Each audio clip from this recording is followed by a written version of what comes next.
In this video, let us study about a network of small towns. In the previous video, we have studied about temple towns and about the administrative centers. Now in this, we are going to study what are the activities that were conducted in the towns. At that time, in the medieval period, there were many small villages, there were many large villages. And these large villages ultimately converted themselves into towns. How they were converted into towns? Because in the large village, there will be a place called Mandi or Mandapika. So the people living in the nearby areas, they used to bring their products and sell in this main Mandapika or Mandi, that is the large market. So the selling and buying activities took place in this Mandi. From this Mandi, the small traders used to buy the goods and they used to sell it at their local areas in a place called Haat or Hatta. So Mandi was the main market and Haat was the place where things were sold in small quantities. But so many people in this area usually live together in different streets. So the towns were having various streets for various types of people. Like one street will be totally occupied by oil pressers, one street will be of potters, one street will be of sugar makers, then toddy makers. Toddy makers means those who create liquor out of the natural products. Then smiths like goldsmiths and blacksmiths, stone masons usually who do work with stones, construction work and all. So these type of people used to live in different streets, and all these were artisans who used to live in different streets. Now the traders who lived in town, they were settled traders. Apart from that, there were many traders who used to move from one town to another town with their products. Now, buying and selling took place in these places, and there were many people who used to buy the local products from these markets and they used to sell it in some other areas.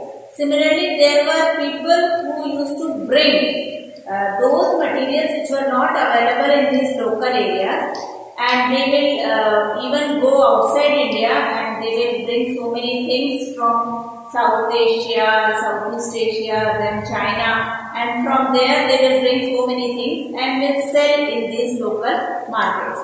So they used to buy those things which were not present in other countries or in the other areas. So such type of things were bought and sold also those things which were not present in these local areas.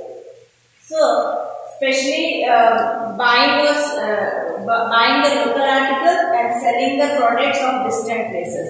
Like from distant places, from Arabian countries, horses were sold in India, then salt, camphor, kapoor, saffron, means kesar, then betel nut, supari, and spices like pepper, etc. were sold in these local markets.